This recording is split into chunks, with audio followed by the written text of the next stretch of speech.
Apropos of the evening of, I think it's May 21st, where I had an artichoke, I was reminded of an artichoke story. In order to go fishing at North Point in Morro Bay, to go surf casting, I would drive along a street called, I think, Beachcomber Avenue. Mostly modern, very expensive, very sterile homes. But there survived, tucked in among them, a few homes from an earlier era. The 50s, maybe even the 40s. The beach at that time must have been like the stories of E.B. White about his visits to Florida.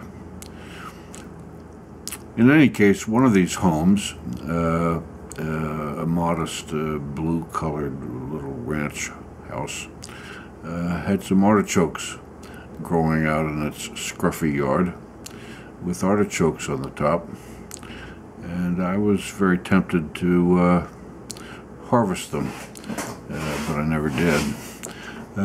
In any case, one day when I'm driving by that house, sitting on a bench out in the yard, were two good old boys, and they hailed me, and we started a little conversation. Among other things, they wanted to know if I knew where they could score some dope, and I said, no, you've got the wrong guy there. But we continued to talk, and their names were Stormy and Shoof. Stormy was the energetic one. Shoof kind of hung in the background and shuffled along and happily watched whatever was going on. The two of them came fishing with me on several occasions, and always said, if you see our truck in the driveway, give a bang on the fence, and we'll come and join you. They invited me not into the house, but through the garage and into the back patio on a couple of occasions.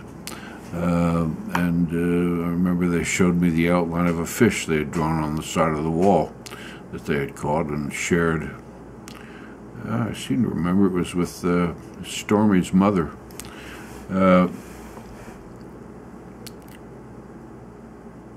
I was struck by the fact, I remember, as I went through the garage, that Shoof was sleeping on a cot in the garage, and they never invited me into the interior of the house, and I suppose I should have begun to reflect a little more at that point. But in retrospect, it's pretty clear that they were just squatting in the place. They never took me into the interior. I don't think they ever went into the interior of the house. They just used the garage and the back patio and wonderful beach accommodations. Stormy was a generous guy. I remember he gave me a lead sinker that had been made by pouring molten lead into a teaspoon and attaching a circular hook at the end for tying it to your line. It was a pleasant thing to hold in the palm of your hand.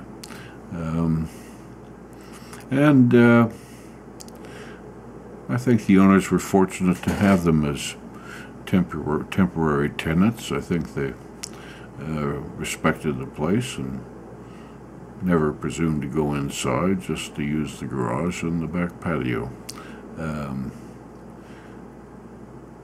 My encounters with them were always pleasant.